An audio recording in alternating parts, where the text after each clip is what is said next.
Welcome to Patriots Podcast. This is Shane, and we have Bo.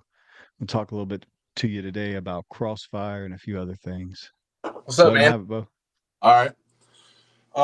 So I guess where we'll start off where we left off the end of last podcast that we did is we kind of covered Crossfire, Hurricane, and Comey towards the end of it, and we'll pick up from there. And because I've had a lot of people ask, like, I've kind of heard what I've heard the term Crossfire Hurricane in the media, the news talking about it. Comey's getting indicted, but they don't know what entails or what exactly Crossfire Hurricane is. So I'm not going to take everybody on a journey of like nerding out the way I do with these things, because you can go like way in depth for hours and hours and hours of research and read all the documents in the papers. So what I'm going to do is just lay out why Comey is going to be, or why he was indicted, and then why tomorrow, I believe it's like 10 a.m., he's getting perp walked tomorrow at 10 a.m., and he's just the first, and why there's going to be many more that will be indicted with him. So, but to cover like a, uh, a media talking point that we also hear is the weaponization of the Justice Department being, Donald Trump weaponizing the DOJ and the FBI and stuff like that. So what I want is to paint a difference between what Trump is doing and why he's doing it, and what Obama and Biden has done, and who is actually weaponizing their departments. So weaponization would have actually started with Obama and Biden, and it goes prior administrations too, but we'll just stay kind of in the last 10-20 year time frame. So what they did is they fear, and we kind of covered this last time, they fear what Trump was going to bring to the table as far as finding out all these state secrets and this classified information. So they had to come up with a way to stop him. And what they end up coming up with was this Crossfire Hurricane. So they weaponized the government and lied and manipulated through our intelligence agencies to create concocted information to run him through the mill to make it seem like he has this relationship with Russia, and him and Russia were meddling in the 2016 presidential election, and that's how he won the election. So that's how they weaponized it. And what Trump has done is, because they never expected him to win, what Trump has done is he comes in, and since they never expected him to win, they just thought all this information would just be kind of brushed under the rug, right? They were never going to find out this information. So Trump gets in, he appoints different guys and different women into the different department intelligence agencies as the heads. And they start taking all this, what was classified information, and they start declassifying everything. So now we see what the truth is. And because of that truth, and this is not going to involve just Democrats, it will also involve some Republicans. But now that since they have the truth of what actually conspired for them to come up with Crossfire Hurricane, they're now going after the people who lied and manipulated the system, so they can hold them accountable and bring justice for the American people. All right. So that's kind of the difference between who was actually weaponizing and who wasn't. So Obama, Biden administration, and then the Biden administration actually weaponized it to stop Trump. And Trump is literally taking their actions during their administrations, and he's just allowing Pam Bondi and Kash Patel and Tulsi Gabbard and to prosecute those who are responsible for the acts. Does that make sense? Yeah. Okay. Yep. So now that I covered that, what we'll do is we'll start back in 2016 when Trump was first running for president. So what had happened was he was running against Hillary Clinton. Okay. For all those that remember, pretty heated campaign. And Obama and Biden, Obama's VP, have this meeting, and it consisted of James Clapper, Brennan, NSA intelligence officer, I think his name was Mike Rogers. So they have this meeting, and they basically came across this plan to where they were going to, that Hillary Clinton was going to create a narrative that Trump was working with the Russians. And they knew that she was going to concoct this plan, and which every campaign does some dirty tactics like this. It's not really illegal. It's just a part of, political campaigns, and they try to get dirt on each other. So Hillary was going to concoct this dirt that Trump was conspiring with Russia, and Russia was meddling in the 2016 presidential campaign against Hillary Clinton, right? So they have this intelligence meeting in the Oval Office. Obama, Biden, Clapper, Comey, Brennan, and Mike Rogers, the NSA. All right. So when they have this meeting, they present it, and you can go find like the handwritten notes from this meeting. Those have since been disclassified, talking about this, and they were just kind of like, all right, let's let Hillary do her thing. All right, so no harm, no foul. Let's just let her get her dirt, come up with whatever crazy story she wants, and then we'll just go from there. Maybe it hurts Trump, maybe it doesn't, but she can do her thing. All right. So what happened was Hillary, through Fusion GPS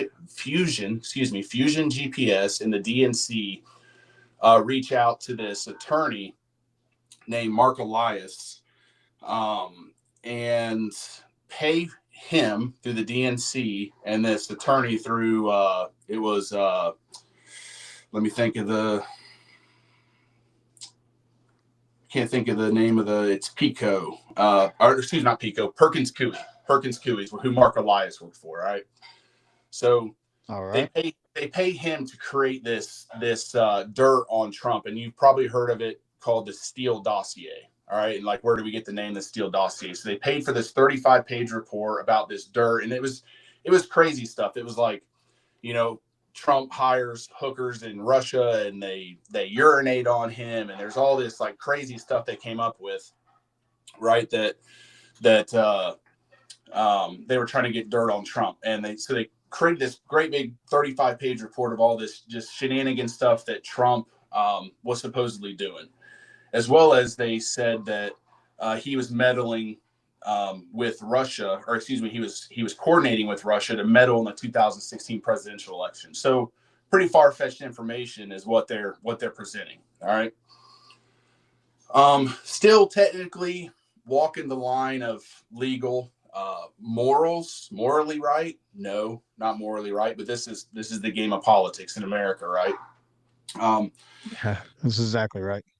Yeah. So, and also to mention the subsource of the Christopher Steele report, and I'll tell you Christopher Steele was, the subsource actually was being investigated at the time by the FBI counterintelligence for spying. All right. So wasn't a very credible report.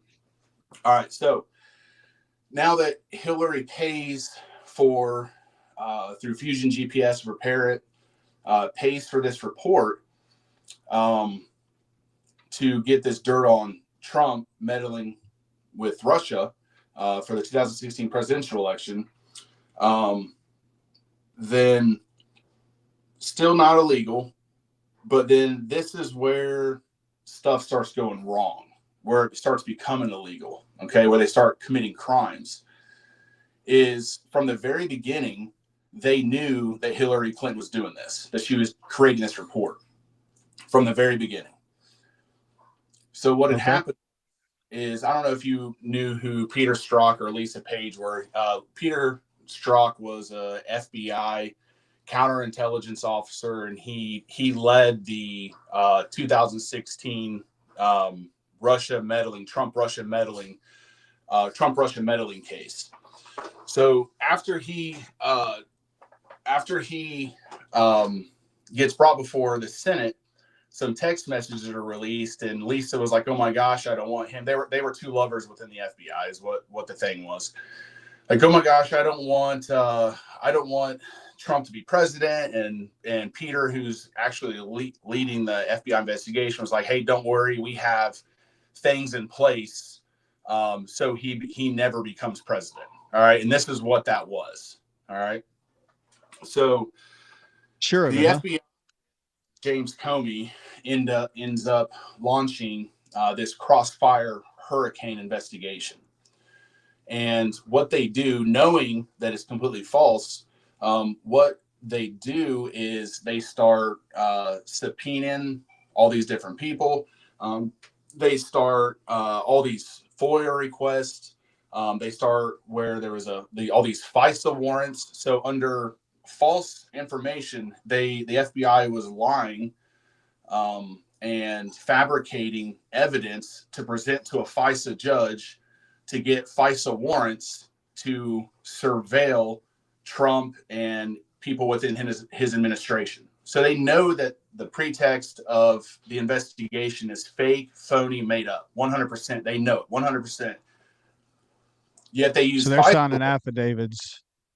Yeah. They're signing affidavits saying that they know that Yep. they have reasonable, like probable cause, essentially, right? That this stuff is going on, and they're signing their name to it, saying, "Hey, we really believe this," when they know that it's all being fabricated.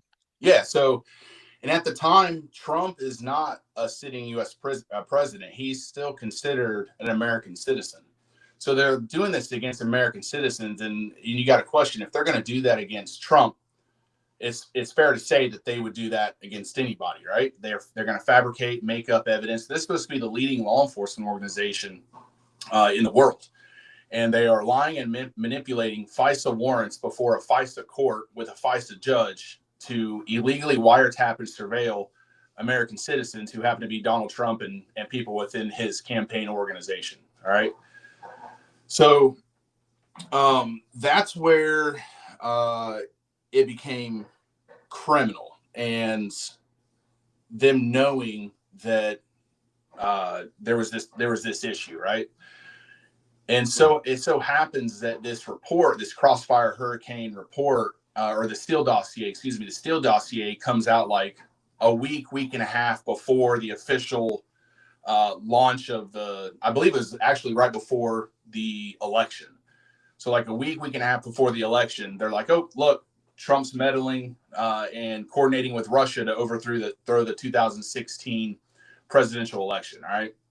So you had multiple heads of the intelligence agencies, as well as you had 50 to 60 intelligence officers that comes out that we find out the letter they released later was absolutely BS and made up, saying that Trump 100% is working with Russia to interfere in the 2016 presidential election. All right. So we can sum up by his first term with he was constantly dragged before courts, impeached, ran through legality issues and stuff like that. And it was all on the pretext of a made up, fabricated story that from day one, they knew that Hillary Clinton was creating this dossier or we know as the Steele dossier. Now, who's Steele? Like, where is Steele? So who's Steele? His name is Christopher Steele. Christopher Steele worked for London's MI6. It's like their version of our Secret Service or our CIA. It's Yeah, like it's like their top intelligence agency, right? So he works with right. them from 1987 till 2009. And his position within that is the Russian desk. So he deals with all Russian counterintelligence information. So this is who Hillary Clinton, Fusion GPS, Mark Elias reach out to Christopher Steele to create this dossier. And that's his sole purpose. Now, he retired in 2009.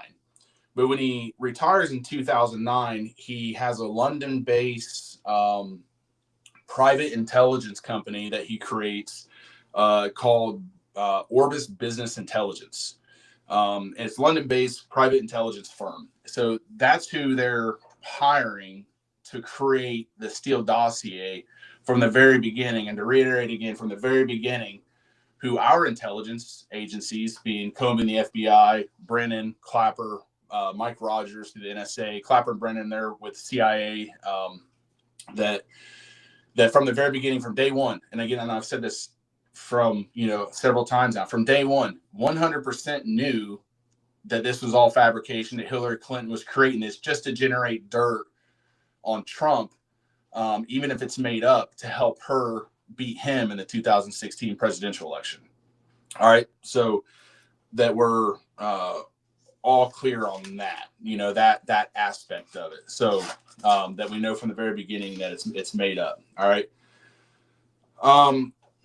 So Comey, when he starts all of these FISA warrants, and he started to investigate Trump, and now mind you, they're spending tens and tens of millions. I can't remember the exact number now. I want to say it's like tens of millions of dollars of taxpayer dollars to investigate something they know that it's a fraud. They start bringing him before, or let me back up real quick. It's not gaining like public traction, right? So Trump still wins the election in 2016. So this is where Comey gets himself in trouble. Now you have multiple people. So you're talking about a grand conspiracy, which a grand conspiracy, since there's so many people involved, could be talking about like a RICO case, right? Right. And so what Comey does is to get attention, public traction, to go after Trump through his first term. He starts to take classified FBI information and he releases it to his buddies within the media, specifically like the New York Times. So he'll give information to them, and then they put it from the Steele dossier and stuff like that. They put it into the media to gain public traction. So the FBI, especially the director of the FBI, James Comey, should 100% know better that you don't do that in the first place, right? And then where he gets himself in trouble is when they start having these Senate hearings, when stuff starts becoming declassified during the first Trump term, and you have senators like Comey, James, what's his name? I can't think of his name right now. I can picture him too. Comer, Grassley, Graham. They start releasing some of this information, showing that I'm not sure what that last message said there. It said adios about something. Anyways. Yeah, you're good, man. Yeah. So they bring him before Senate hearings, and they start asking him like, hey, did you release classified information? And he's like, nope, never did. So, and this is just not one time. These are multiple Senate hearings. Did you release classified information? Did you leak it to the media? And he repeatedly says, nope, never did. Nope, never did. Nope, never did. Right. So now we go through the Biden administration, and the stuff's still going on. So you're talking since 2016, in the last 10 years, this has been going on, and Trump's been dealing with it for the last 10 years. And the American people, for the most part, don't know what it is or what's going on, or some of them believe it and some of them think it's, again, conspiracy. Well, I think a lot of it is people get overwhelmed. I think that's how they hide stuff. Yeah. Because there's so much to it. There's like so much nuance to it to collect all that information. And if you don't have the right people going out there and finding it, that are willing to put it out no matter what it is, you don't ever get the truth on things, because this bit is a bit like speculative or whatever, or and then you have but when you put it all together, it can be compelling. It's just hard to get all those pieces. Yeah. That's 100% true. And even so much so, there's so much information coming out. Then I'll cover this here in a second. Like the latest thing that came out, Pam Bondi had a Senate oversight hearing today that was live, that I was tuning into and watching. Yeah, I watched it. Yeah, she brought forth about Operation Arctic Frost, and we'll cover that here in a second, what that was, right? So Comey, they have Comey on video. They have him in declassified information now that Trump is back in the White House. They've taken all this classified information that they've been lying to us for the last 8 years prior to, so since 2016.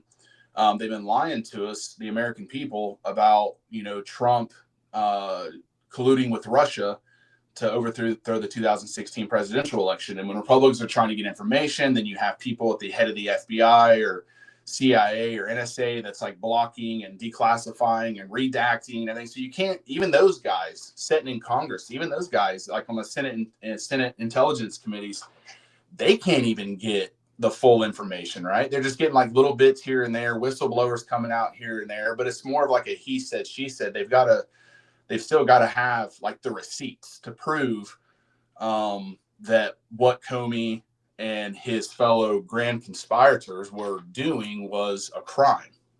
So after Trump wins his second term and he starts declassifying all this information, then now we know for sure that Comey was lying about the entire thing. And they're just starting with Comey. So that's why we now have the Comey indictment, which there'll be more superseding indictments just for him lying to Congress, because he's on video. Like, and when they brought the grand jury was brought in Virginia, and a very, very liberal part. And we covered this last episode, a very liberal part of. So it's safe to say that the jurors were probably pretty freaking liberal too, right?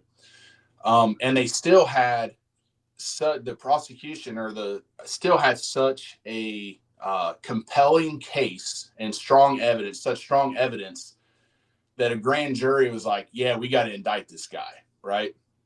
So they indict him. I mean, he's on tape. You could probably make a 10-minute loop of all the times he lied specifically about this to Congress, and they're 5 seconds at a time. Oh, yeah, there is. If you go onto YouTube and just type in like examples of FBI Director Comey lying to Congress, like it'll pop up and it'll show all the videos of him lying to Congress, and that's what he's in trouble for right now.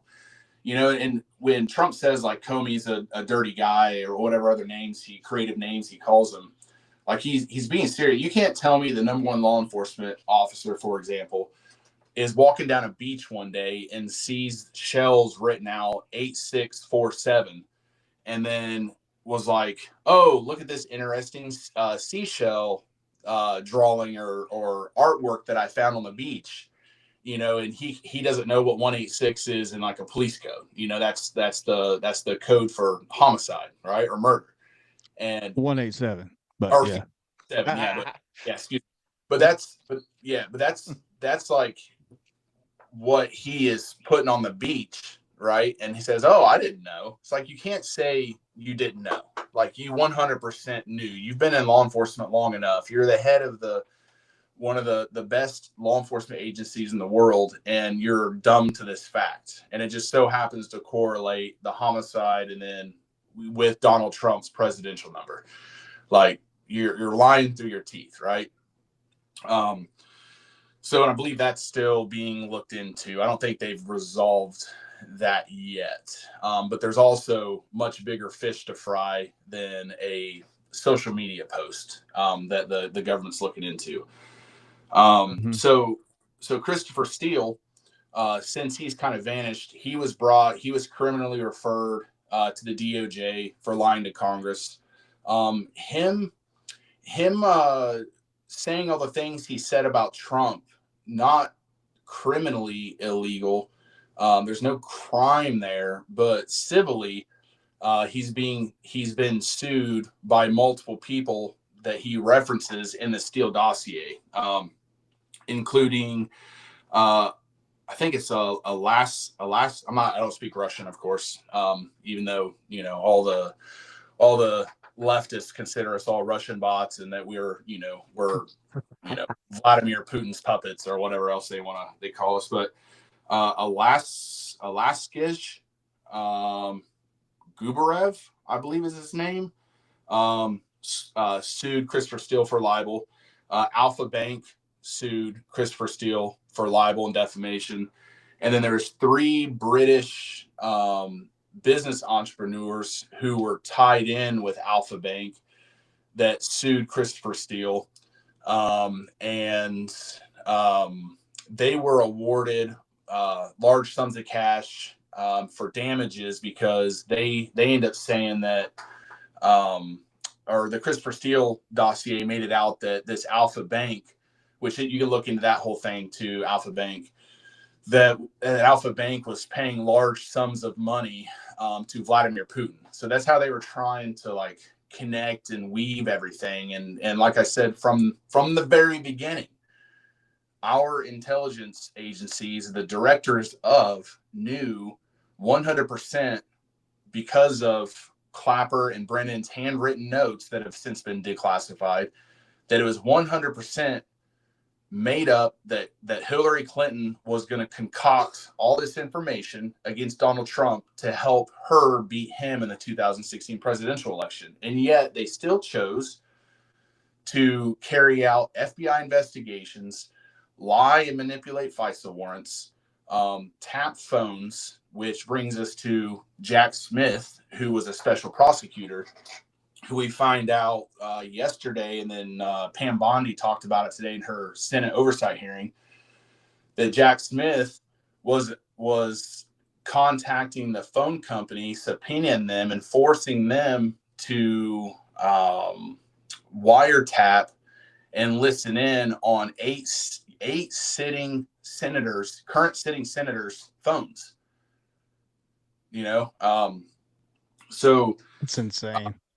Yeah, it is. And I think last time we had talked that I said I wasn't sure on the law itself. So I looked it up about as far as like statute of limitations, because statute of limitations for like a grand conspiracy is 5 years.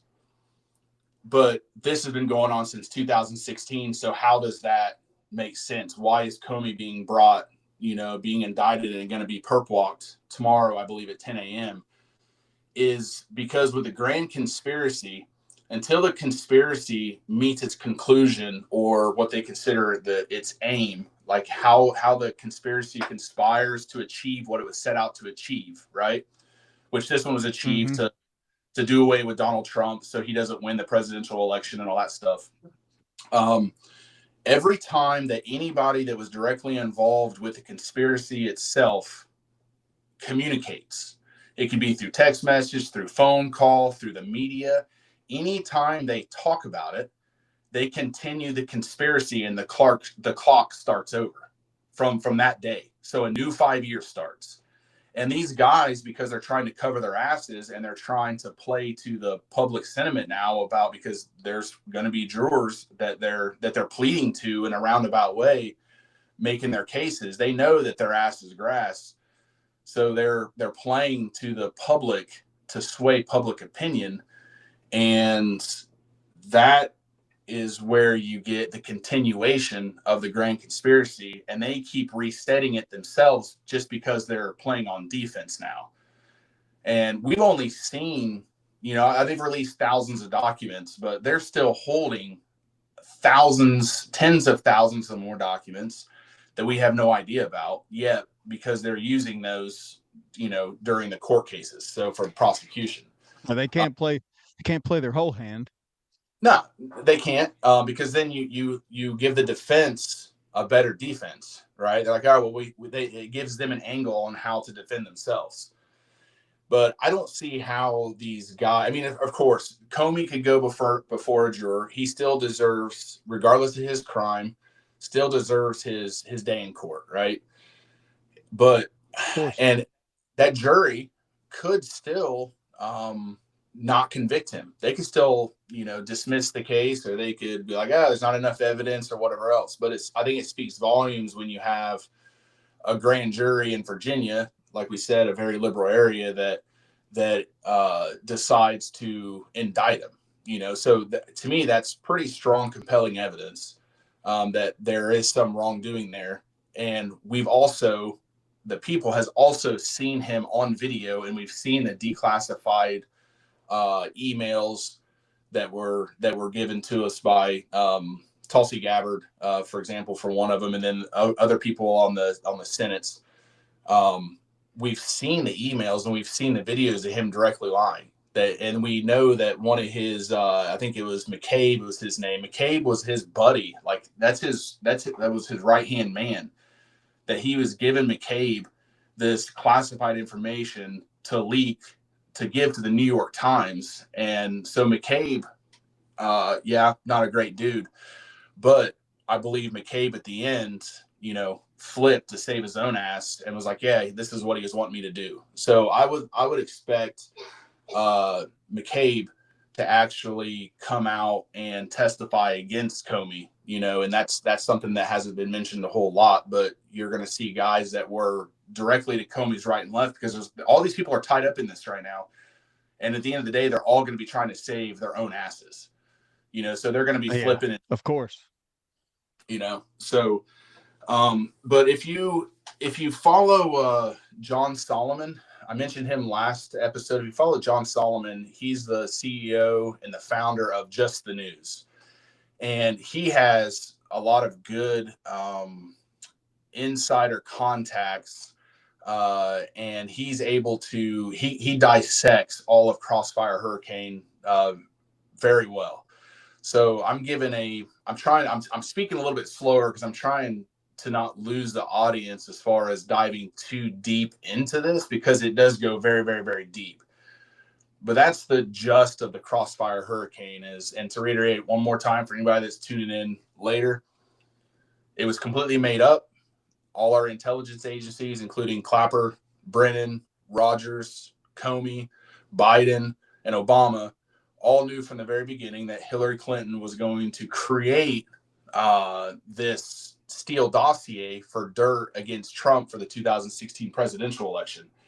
After he wins, they go ahead through FISA warrants, lie and manipulate a FISA court with FISA warrant to get FISA warrants to start listening in on Trump and his administration's phone calls, emails, all that stuff, right? They start spending tens of millions of dollars of U.S. taxpayer dollars to investigate and then come up with this BS information that Trump was meddling with Russia. Since then, Robert Mueller, John Durham, all these guys have come out and said that they've absolutely found zero evidence that Trump was ever meddling with Russia for the 2016 presidential election. And I think just about a week ago, they released a classified document that they declassified saying that Putin actually preferred Hillary Clinton win the 2016 presidential election because he would have been able to govern as he wanted to govern without much kickback from the Clinton campaign. So that was his preferred candidate of choice to win the 2016 presidential election, right? So isn't it ironic? Yeah, because Putin knows, like anybody around the world knows, any of these governments know, like they would prefer a weak U.S. president because then they can govern and navigate the world and politic however they want without any kickback. And we clearly seen it when Obama was in there. He went on his world apology tour. When Biden was in there. I don't ever think he woke up for his entire 4 years or even knew where the fuck he was at. 99% of the time, he was falling off bicycles and eating ice cream cones and all that dumb shit, sleeping on the beaches and stuff like that. Sniffing heads. Yeah, sniffing heads. And anybody else that wants to look at that, check in the Ashley Biden diary. That's a whole nother thing. But that the FBI confirmed also was legit, the Ashley Biden diary.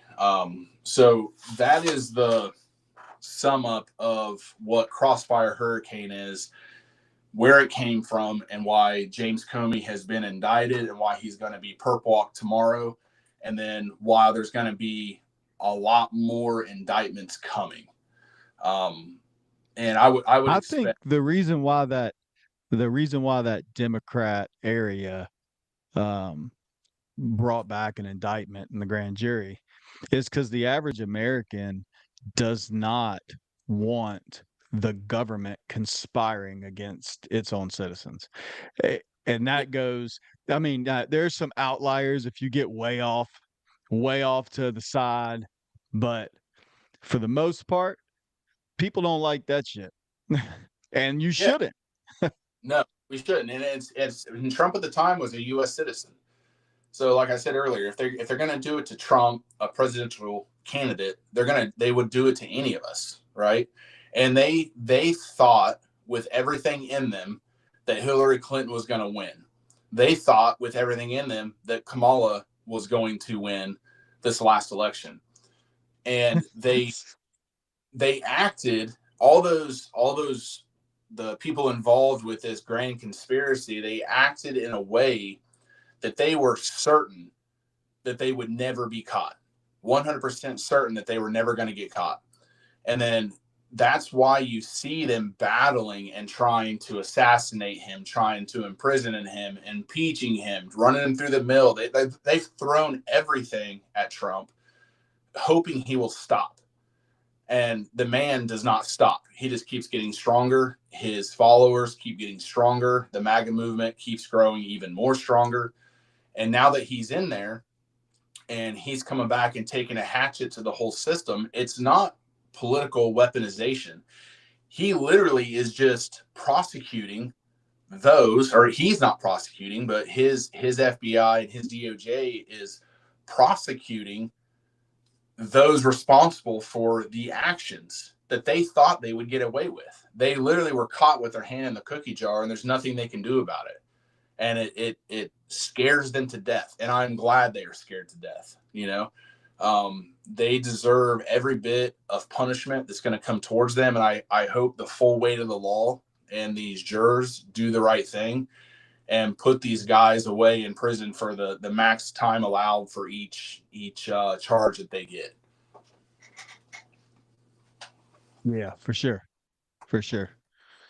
I think that an unbiased jury, once all the facts are laid out, I don't think it'll be too hard Yeah. because you don't get much more evidence than Senate hearing video and audio. No, that's I mean, obviously it goes a lot further than that, but you know, I mean, that's a video admission of guilt, essentially. 100%. And one thing that they didn't think about in the time, also because they thought they would never be caught and everything would just get brushed under the rug and they'd go on about their business after Trump was gone, however they conspired to get rid of him, is when they went down and they raided, because this was a part of the whole grand conspiracy, when they went down and they raided Mar-a-Lago. So they thought they was doing something right and just, but we know that what they were doing was not right and not just and was illegal. So they've committed crimes in Mar-a-Lago, which sits in the state of Florida. And if anybody's seen anything about Florida the last couple of elections, Florida is one of the reddest states in the United States of America right now. So you can see some of That governor's coming. and you can see some of these courts being held in some of these criminal referrals and indictments and juries being held in Florida. And those are very, very, very conservative areas, and then again, I'm not saying that, I regardless of what your political affiliation is, when you're on this jury, do the right thing by the evidence presented to you. But also, it doesn't bode well. It doesn't bode well for people that are attached to this grand conspiracy that are going to be possibly having to go through trials in the state of Florida. But again, they didn't think that they were ever going to get caught. They never thought that they were going to have to be indicted and go before grand juries or juries in general in Florida, So if I was them, I would be extremely worried. And the majority of them have already lawyered up, and of course they paint the picture, it's just Trump weaponizing the DOJ and the FBI to get back at his political enemies. And people like Biden did? Yeah, no shit. And that's what they literally did.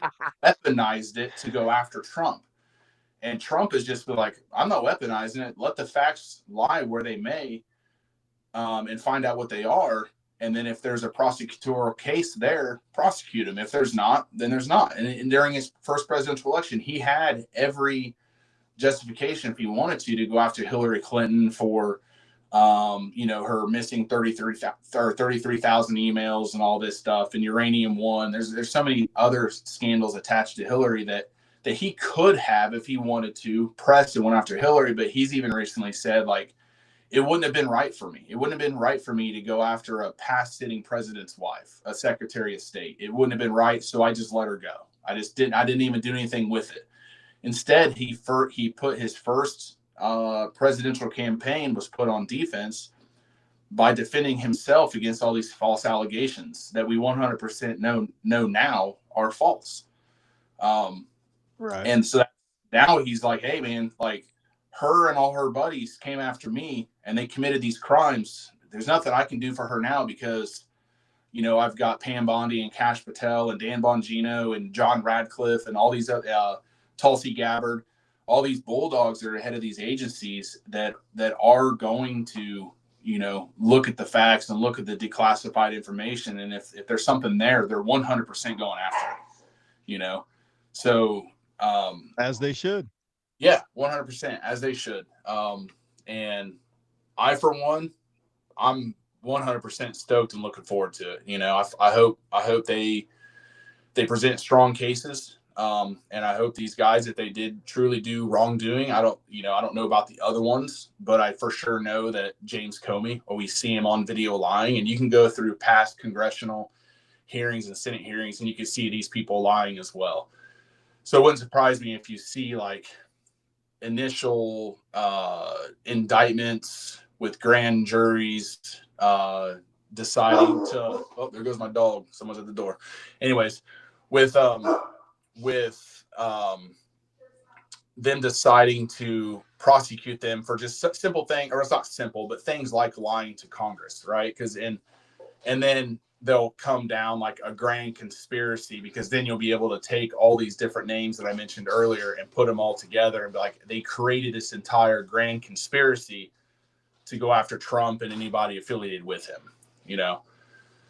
So that is it as far as Crossfire Hurricane and why they indicted Comey. I hope that answers some people's questions that they had, that they were like, hey, what's Crossfire Hurricane, or why did Comey get indicted? That's the gist of it. You can go to any of the ussenate.gov or whitehouse.gov or any of these other websites, and you can actually, like, really, if you want to really get into it, you could really go deep for hours and hours reading all the declassified papers, all the emails and all that stuff there, and you can see all the transcripts of everything, and you can go back and look at past hearings. If you just want to sum up, you could go just type in, like, examples of Comey lying to Congress, and it's going to come up with a 10-minute video of them lying. And when he lies, they bring out the declassified paper and they're like, hey, this is what it says. Are you sure that's what your answer is? And he's like, yep. At no time did I ever leak classified information to anybody. And it's like, bro, like, they've got you with your hand in the cookie jar and you're still lying. You're a grown ass man. Act like it. At some point, you got to take some accountability, right? Yeah. Yep. So, but that's that, man. That's the rundown of that. If people want us to go further into another episode, like deeper into it or whatnot, we can post some of those documents, those paperwork, so the links to where they could actually access them and then go through them. Because I know where all those links are, so they don't have to search it. I can give you the ussenate.gov link, and then that attaches to, like, Crossfire Hurricane and all the documents and all the questions and the transcripts and everything else like that. And you can go in there and read it for yourself. There's not many people that do that. I'm one that does nerdy political shit like that. So, but that's that. So one thing I don't know if you can bring it up on the screen. So we talked about last time Hakeem and Chuck Schumer with the sombrero, and how every day, so I haven't looked at it today, I've been kind of busy today, but every day that they're going to make the sombrero 10% bigger. So I seen it yesterday. That motherfucker's gotten big. And then I like the little added on touch that you added, that me and you we're just gonna grow his mustache bigger, with the sombrero. So See if you can. By the time this thing's over, he's gonna be all sombrero and mustache. I'm telling you. Oh yeah. See if you can bring that up. If you can find that. All right, yeah, I'll get it pulled up real quick. Has there been a new one? Do I need to get back That's what into it or what? I don't know if there's been one today. I haven't checked today, but I know yesterday it was even bigger. Oh yeah, yeah, we're gonna get it. Give me just a second. All right. Boom, boom. All right. So here we go. Move this from the way. And we've got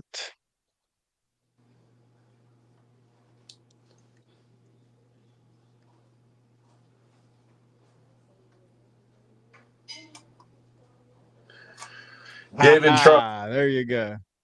Where's it? Oh, all right. There you Is my go. is my screen blocking it for anybody trying to see it? There it is. Look at that fucking thing. So big. It's gonna be bigger than I the had so picture. hey, they're both gonna be wearing a sombrero before long. Before long. Yep. Yep. Hell yeah. Yeah, that's Yeah, great. mustache, man. That is great. He's ready for No Shave November. I'm telling you. Yeah. Even I'm Trump, telling you. he tweeted earlier, X'd earlier, however you want to say it, that deranged Jack Smith got caught with his hand in the cookie jar, a real sleaze bag, for basically wiretapping and spying on those 8 current sitting U.S. senators. Yeah, man, Yeah. that's wild. That's wild. Yep. I don't. And then also something that's going to be coming down the pipe is CIA director. And I haven't been able to go through what he's declassified. I'm just guessing by past comments he's made.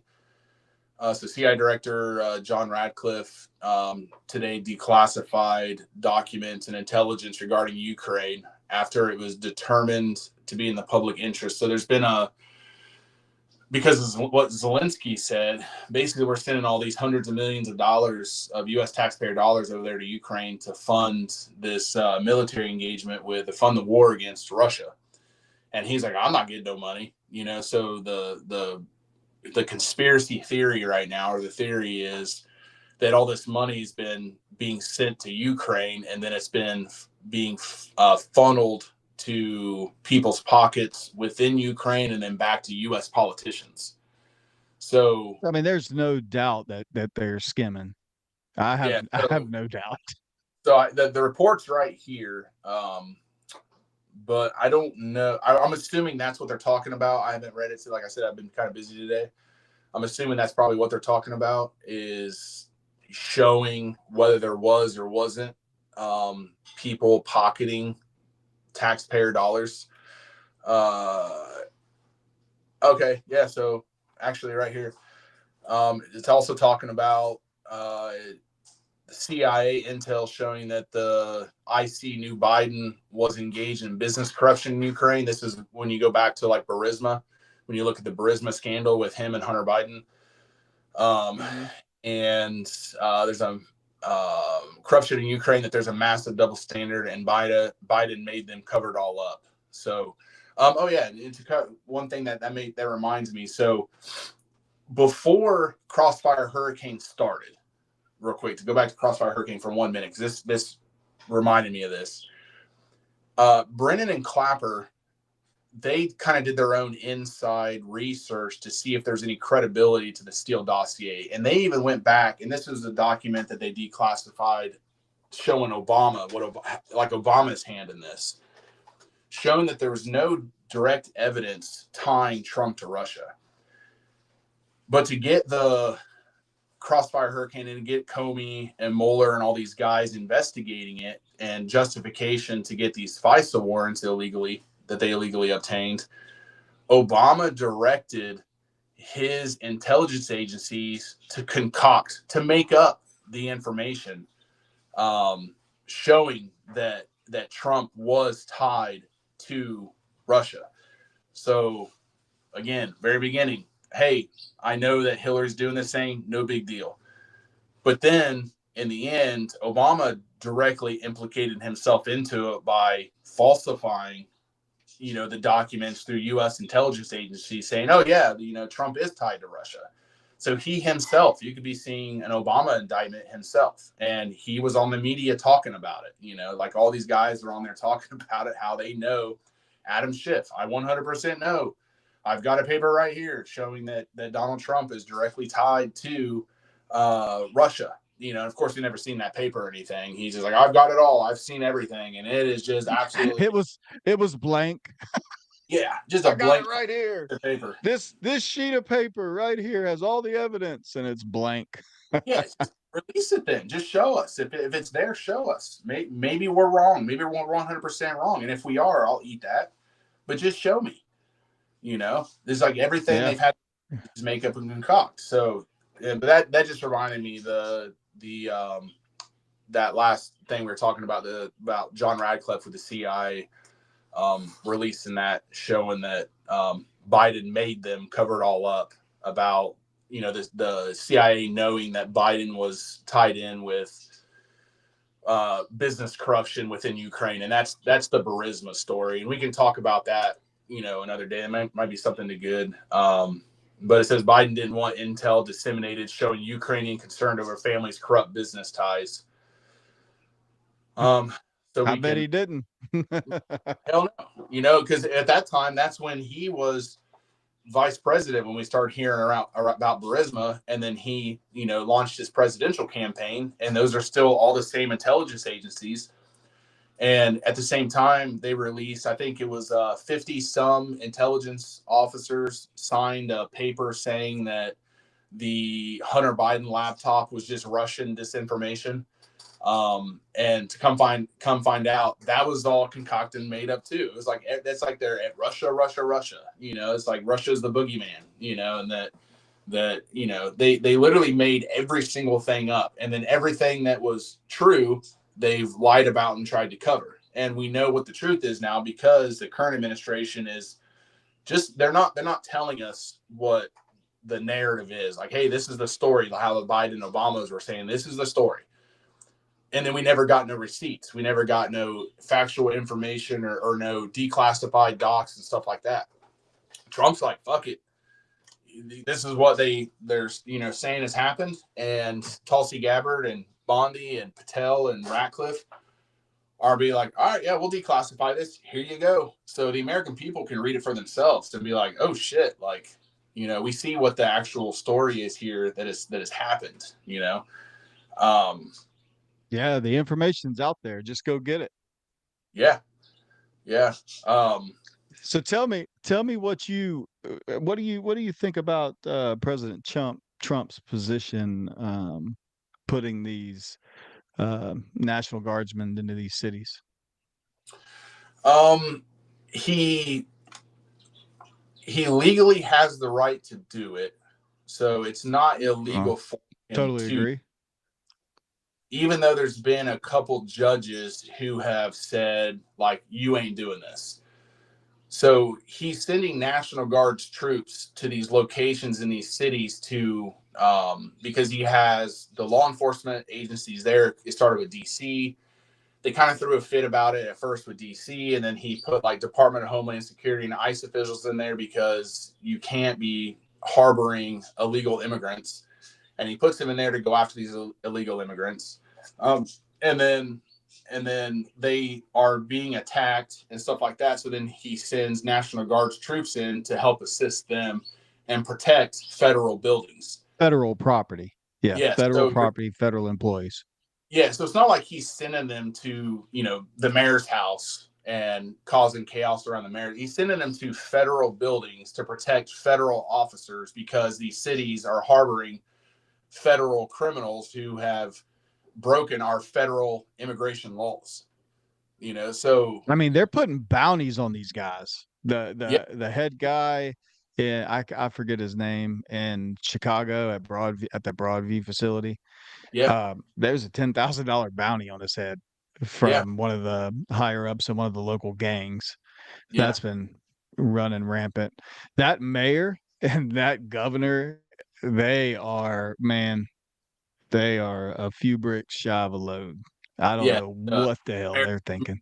of Chicago, like I think he's only got like a 6% approval rating. And what's funny is he lives in this make believe world, as most all leftists do. You know, they have this alternate view of reality, and guys who aren't fans or friends of MAGA, being like Don Lemon, who will go into like DC, or he'll go into Chicago, and he'll go up to what he believes is a stereotypical Democrat voter. So he goes up to a lot of minorities or older white women that Mhm. typically Democrat voters. And he'll just be like, hey, what do you think about the National Guard being in the city? And all these people are like, I absolutely love it. They should have done this sooner. You know, even Mayor Bowser in DC ends up coming around and saying hey, you know, this is actually a really good thing. Crime is really down, and you know, they didn't have I don't know if they've had a homicide, you know, since the last time I looked, but they were 2 to 3 weeks in Washington D.C., one of the highest homicide rates in the country. 2 to 3 weeks in without a homicide, just because you have that many more. So that even disproves the defund the police. And if there's less police on the streets, then they're not going to have to anger the people, and then the people are going to kill themselves because the fucking police piss them off. Like that's their their mindset, you know. But no, I mean, Yeah. what Trump is doing is he's within his legal bounds to send these National Guards troops into these different areas to protect federal officers, federal buildings, to go after criminals who have broke federal law. You know, it's no different than if someone commits a federal crime in Indiana and then comes to South Carolina, they're going to coordinate with federal officials, being like the FBI or the U.S. Marshals, to come For in an from state, interstate case. yeah, to pick them up and bring them back. You know, they're not going to Mhm. send, you know, where I grew up in Central Indiana, they're not going to send that local police department down because one, they don't have the resources, the funds to send them 800 miles away to come down here and try to track some criminal down, and then they spend all this time and money and effort looking for them, and they never find them. And but so they call in, you know, the They guys also that have no authority. yeah, and they have no authority. So they call in the guys that have the authority, have the resources. They know how to track these guys down, look for them, and hunt them down and find them. I think Cash Patel during one of his Senate hearings was saying uh, when he was saying, I think on the FBI's top 10 most wanted list, I think they've already gotten like 6 or 7 in Trump's first 7, I six think. months. Yeah, in his first 6 months, they've arrested the number 1 through 7. You know, like Yeah, like 7 of the top 10 in the first half of the year, first 8 months is pretty impressive, yeah. if I might say. And he wanted to say that during the Biden administration, so in 4 years, they never arrested one. You know, like so like how does that make sense? Like They were you have helping them.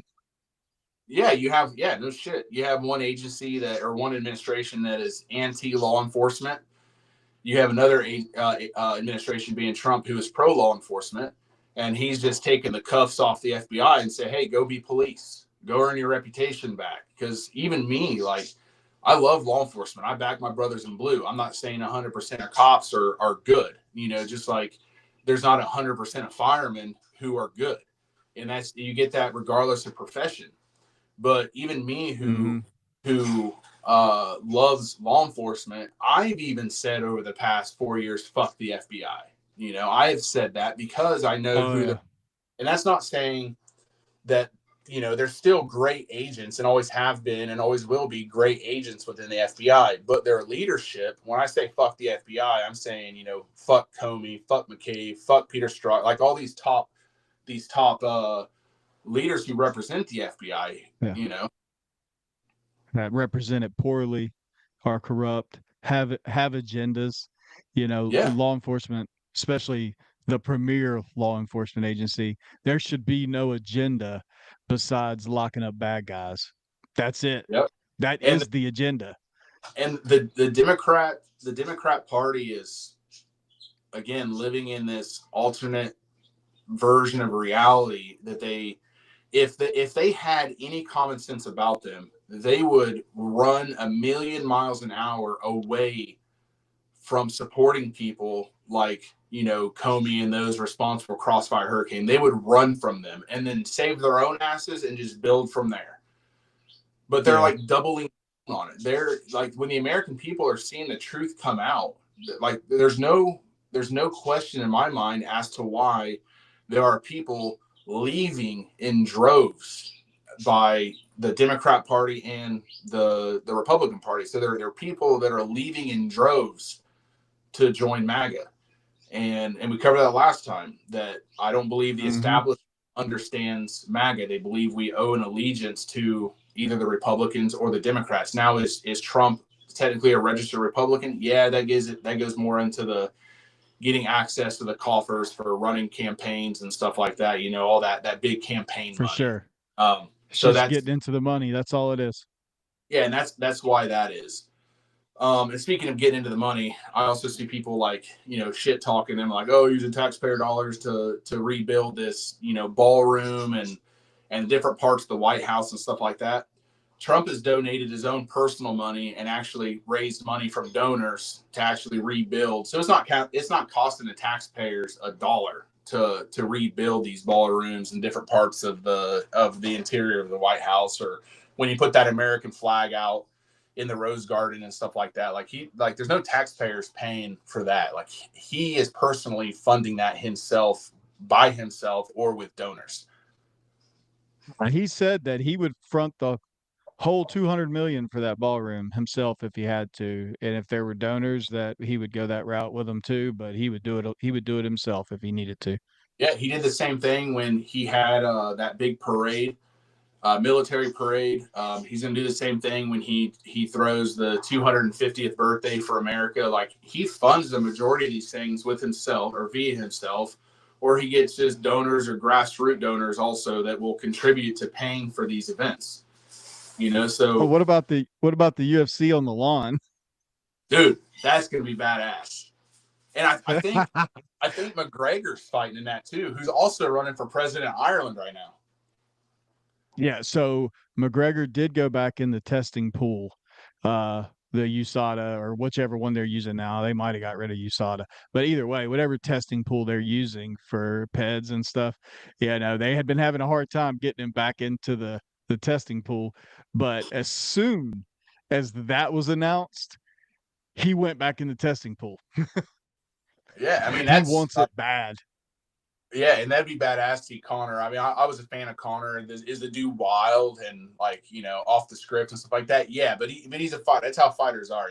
They got this Mhm. character persona and stuff like that. But I'm a Conor McGregor fan. I think he's a fucking phenomenal fighter. Hate to see him when he broke his leg. That sucked. But Yeah.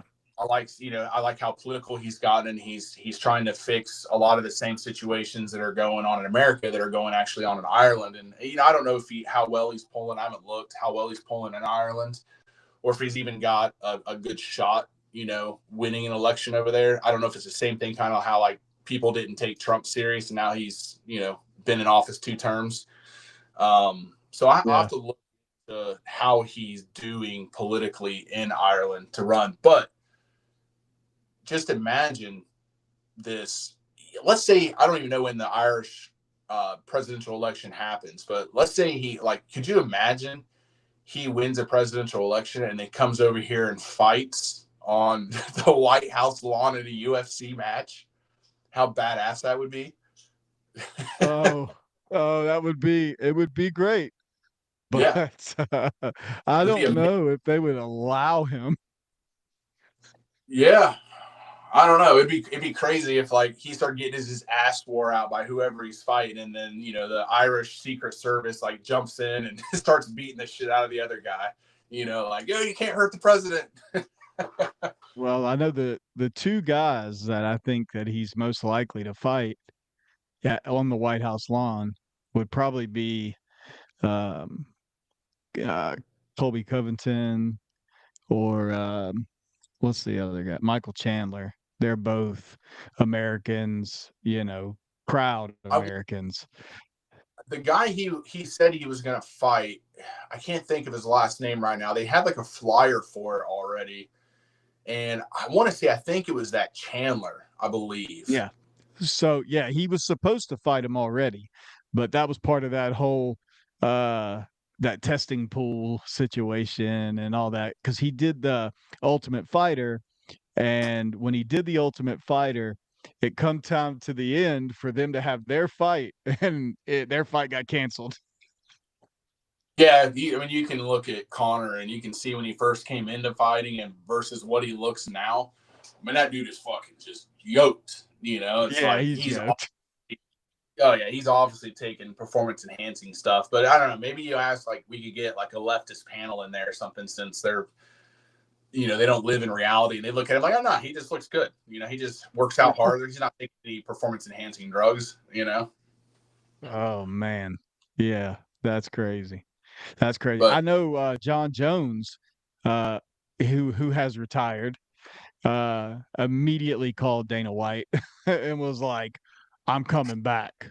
well, yeah, and a lot of those, especially Dana White and Joe Rogan, and then all these fighters within the UFC. A lot of those people, like the UFC, is crazy pro Trump. I mean, Trump still as president Oh yeah. when he was a citizen and when he was not when president citizen back to president. He still goes to these UFC fights, and when he goes in there, the crowd goes insane, and whoever wins the fight runs out of the arena and goes down there and shakes Trump's hand, and he's up there like congratulating him, and then the UFC, they always have in the end when they're wanting to speak to the crowd or whatnot, they always give some kind of pro America or pro Trump statement. So the UFC is Yeah. very Trump friendly. Oh yeah. The American ones definitely, Yeah, but think like John, definitely. he's like, yo, I retired, but we're gonna fight on the White House lawn. You like, and Trump's gonna be there. Like, I'm gonna fight in his backyard. Hell yeah, I want Yeah, to I'm come. gonna be there.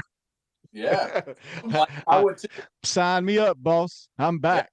hell yeah. I'm not a UFC fighter, but shit, if they're like, hey, we're looking for some civilians just to jump in the ring and put a show on by getting the absolute piss beat out of them, but you get to do it in the White House and Trump's gonna be in attendance and he's probably gonna laugh because you get your shit wore out. I'm signing up. John Jones. Sign me up, boss. John Jones would wear my ass out, but That's I the might, baddest man on the planet, bro. yeah, I might get one hit, maybe one hit on him before I'm like just snoring on the mat. But Mm. Yeah. Yeah, man. Well, shit. Um, I had some other things I was going to hit on, and I'm trying to think what they even were. I'm losing my place right now. Hang on. yeah, Do you have well, anything else you just, wanted to touch on tonight? I'll just take a quick scan through. There's a lot of you know, a lot of from the Pam Bondi hearing today. So if anybody can get a chance to catch that, there were some pretty good fireworks between Bondi and some of the senators that uh, that that is worth to watch. I guess one other thing we could touch on real quick is just because it's a continuing story. Is how Candace Owens has been saying she has all these texts and the receipts from Charlie Kirk wanting to distance himself from Israel. I don't know. Did you catch that last night? Yeah, I did. I did. I've been gathering a lot of this information. I was hoping to maybe do another one on it, but we can go ahead and start on it today, and it'll lead us into the next time. Yeah. So she's basically saying that Charlie Kirk was pro-Israel. Like no one really believes the official narrative or official story, but we also don't see the forest for the trees or have all the information. But what we're being told just doesn't make sense, and that's regardless of your political affiliation, when you're just hearing the official narrative of what they're telling us happened, it just doesn't make sense. There's more to the story. And maybe they just haven't released it yet because it pertains to the direct investigation, so they can't talk about it yet.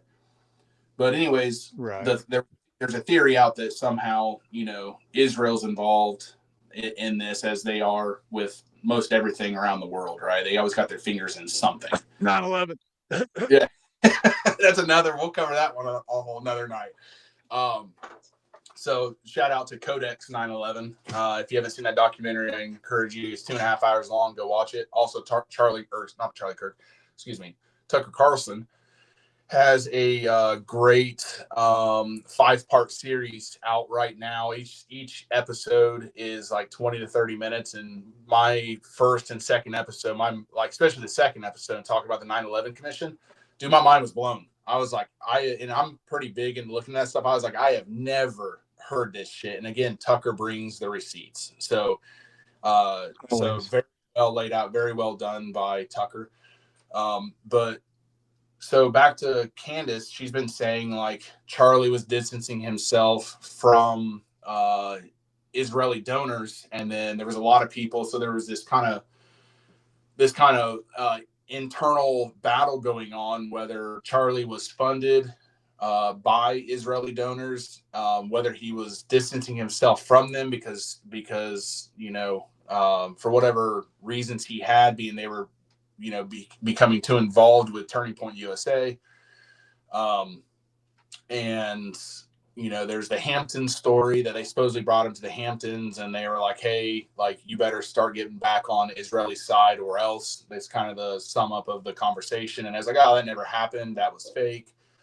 And Candace is 100% certain it happened. She says she has the information as to why, and the text as to why it happened. But we did see for sure that the last few months, Charlie started speaking out against Israel and Netanyahu as far as their the way they do things, the way they fund and get involved with influencers or politicians, as well as the war in Palestine. So he started questioning. He was definitely starting to question. Which is fine. We should all question everything. Like I even it don't seem like it, but there's still things that I disagree with Trump on. I mentioned one last episode, and that was the Israeli issue. There is, which, to give credit back to Trump, it seems like there's a huge happening between Israel and Palestine as far as peace is concerned, and returning the hostages or the bodies back to the Israeli families. So we'll see how that unfolds, but it seems like it's coming. Unfolding pretty quick this past week. But anyways, so Candace said she had all this information, and they were saying, oh, no, it's not what it is. Well, then last night she released a text basically from Charlie Kirk, a text thread with 8 other names on there. And she mentions a couple other names other than Charlie, saying like, hey, I'm done. They're trying to bully me. I'm not going to happen. They just pulled $2 million more from donors from Turning Point USA. I'm not going to be bullied. And they're like, hey, don't, and there's one guy in there, and she redacted a couple of the names, but there's another name that's like, he's like, I'm going to get Candace involved. They're like, nah, don't get her involved. It seems great at first, but then it's going to be this huge ordeal. And what seems to be good at first is it's just going to be bad for you getting Candace involved. So while I was talking about this, it looks like, and Turning Point USA was also distancing themselves from Candace, saying like, hey, what she's saying is just all fabricated theory. It's all made up bullshit, right? But now, that's what they say. Yeah, and anybody that's been watching the Charlie Kirk show, we all know that Charlie Kirk's seat remains open, and then some of these big influencers stay in the other 4 seats, and they still hold the show. But now, all of a sudden, the tone at Turning Point has changed. It's they're saying what Candace Owens is saying is true. The Charlie Kirk text message threads are real. He was being blackmailed by his Jewish donors. What that blackmail entails, I don't know. They don't say. He agreed with Tucker Carlson on issues. Jewish donors were threatening him with cutting donations, and Charlie Kirk was being defiant and saying that he wouldn't be controlled by them. And then they said he was never going to be controlled by other people. You cannot be controlled by other people. You cannot buy him. He was not bought and paid for, and you cannot control him with money. So is it coincidence that once he starts coming out against his Jewish donors and Israel, that is it coincidence just so happens that he's assassinated, within the next 60 days after that? Is that purely coincidental, or should we be looking further into the theory that somehow, Israel or, Mossad or Zionists or however you want to label them was directly involved and had their fingers in this too, So I I don't mean, think they there's definitely need to look everywhere. yeah, there's nothing wrong with asking those questions and looking into it, because for Charlie Kirk and for the American people, I believe we deserve to know and understand the truth. And that being said, Absolutely.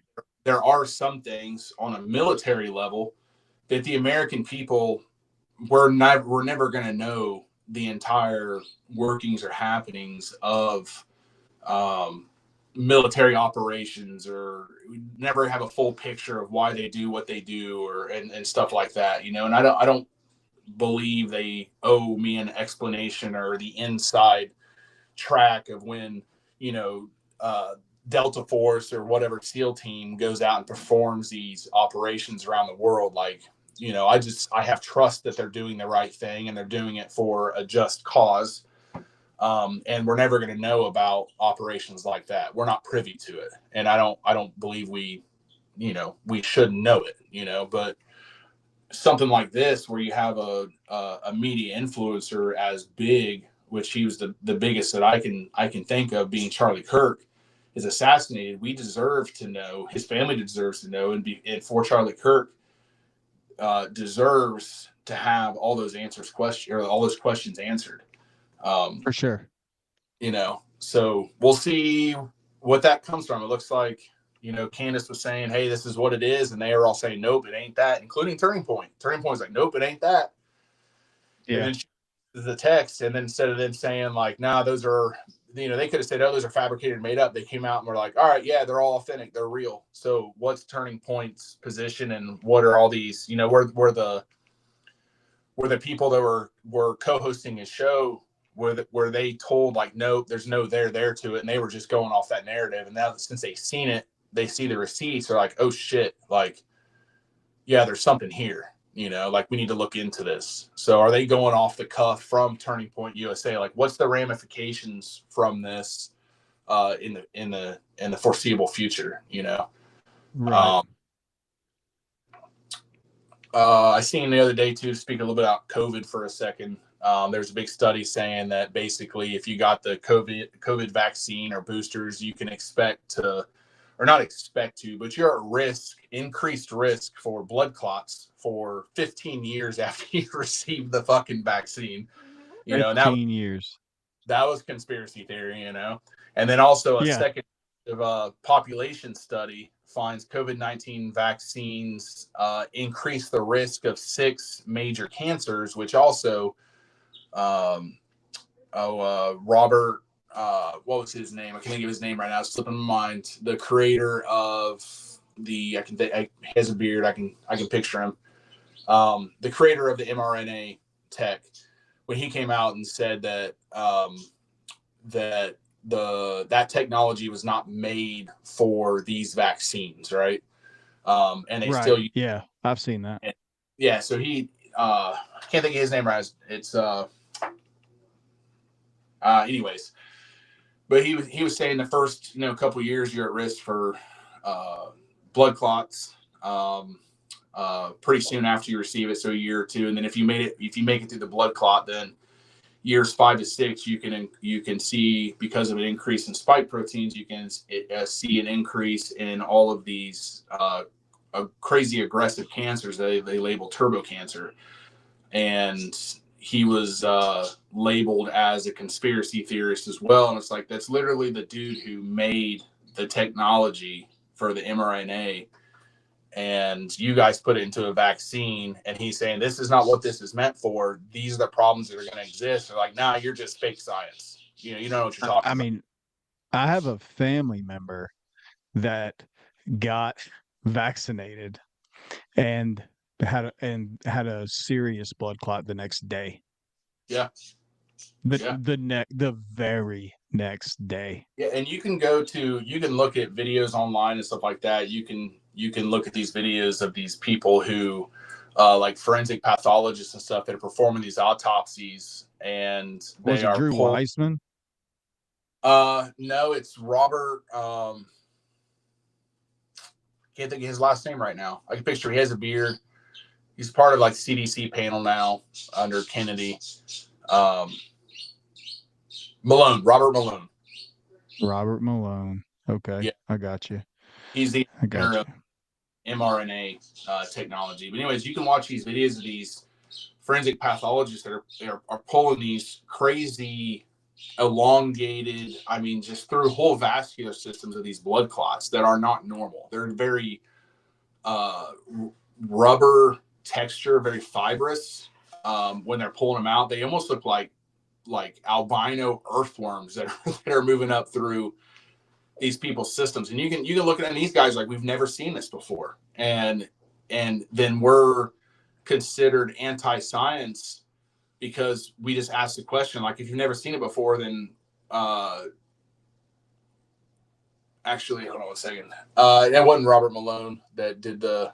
I don't know. He contributed something with the mRNA vaccine. I can't think of it right now. My brain is all over the place. But um, anyways, I think it's right for us to ask questions as like, you've never seen this before, and then something on a mass scale happens, being vaccinations, and now we're seeing all these new things. We're seeing all these additional blood clots. We're seeing all these turbo cancers. There's, you have doctors that were been in oncology for 40 years that have never seen a 10-year-old with prostate cancer. Now all of a sudden they have 2,000 patients of 10 years old or younger that got prostate cancer. There's something happening that is causing all these things that that we should be questioning as to why. Like, where is this stuff coming from? Because, like I said, maybe we're wrong. Maybe it has nothing to do with the vaccines. Maybe it's something completely different. But we should still get to the bottom of the answer and find out, like, what is causing all these issues. What is Yeah, what causing? do I know? Yeah, What do I know? not a sign. Maybe it's not population control conspiracy. Yeah, maybe Bill Gates has nothing to do about it, and he's just a great man. Like, even though he's on video talking about depopulation and stuff, but that's just a conspiracy. Yeah.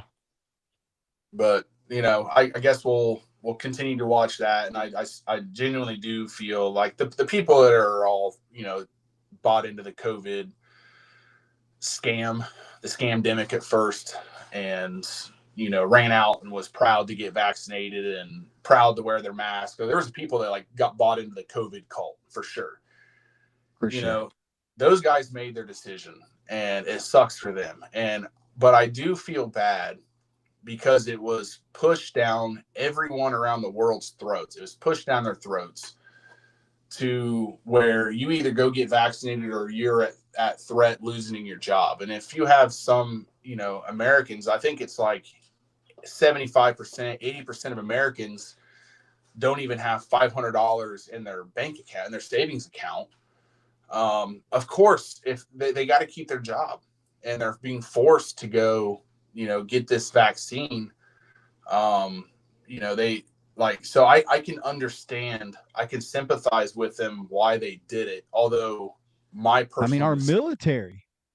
our military, and we've seen all this, the FIFA soccer players and football players. We've seen all these athletes that were just dropping dead by, the hundreds in FIFA. They were just falling over. Again, it wasn't happening before. To a small scale, there was maybe 5 or 10 FIFA players that were killed a year by a variety of circumstances. But then all of a sudden, after this vaccine push takes place, now you're in the hundreds of FIFA players dying from sudden cardiac death or cardiac arrest. Yeah, there Why? definitely was a bunch. There was Yeah, also several pilots. yeah, and With the blood clots thing going on, pilots are already susceptible to them because of the altitude. yeah, So once you factored in that they had to get those vaccinations and then they spent that time at altitude, they were getting blood clots mid-flight, um, and having some serious issues there. Yeah, and we should all, as Americans or anybody around the world, should be asking questions as like, all right, if we're wrong, tell us we're wrong. Show us the evidence why we're wrong. There were zero peer-reviewed studies pertaining to the mRNA vaccines. There were zero peer-reviewed studies saying that the mask worked, that social distancing worked, that the fucking stupid-ass plexiglass in front of the cash register worked, that the directional arrows worked. Every single thing we were told about COVID, we can 100% prove was a lie. But yet, when we say it was a lie, they say, "Oh, you know what you're talking about? You ain't a scientist. You're not a virologist. You're not an immunologist. Like, you're just anti-science. You're just a conspiracy theorist." I'm like, no, I'm just asking common sense questions. If I'm wrong, show me I'm wrong. Present peer-reviewed studies showing that I'm wrong, because I can prevent peer-reviewed studies, a lot of them, showing that I'm right. But I'm the one science. I'm actually reading the peer-reviewed studies and catching the highlights and catching the videos of the people that were creating this, and they were going after doctors and surgeons and stuff like that. Like think about it. You couldn't even. There was hospitals that would not treat you if you weren't vaccinated. That's insane. That's insane to me. That's discriminatory, and it's like, with my job, I don't have a choice whether I help you or not. When someone calls 911, I help. I don't have a question if I'm doing it or not. I go there to mitigate a situation. I don't Yeah, it have doesn't matter who you are, what political party you are, what color you are, none of that shit. does not matter. I have never once jumped off a truck and say, "Hey, tell me about the person inside. I want to know their sex, their race, their political affiliation." It does not matter. And so much so, during an election year, I can see who lives in that house based on the political sign they have in their front yard of who they're voting for. And guess what? It doesn't sway my action one way or the other. I am No, still going to that home to try to provide care or put their fire out or whatever we're getting called there for. that's right. Because You know? either way, you still have compassion for another American. Yep. Yep. So, hey, just like last time, I'm getting a low device storage warning again. Yep. So, And we're about the same time frame. So yeah, right we're about. there. And I cleared a lot of storage out too. So, what we'll do is I'll shut up and we'll go ahead and wrap it up tonight, and then we'll put out another thing of when we're going to do another one. But for everybody, I know I'm long winded. I know I like to talk a lot. I'm passionate about this stuff. I nerd out on this stuff, and I appreciate for anybody tuning in or anybody watching this. So until next time, we'll see you all later. All right. Thanks.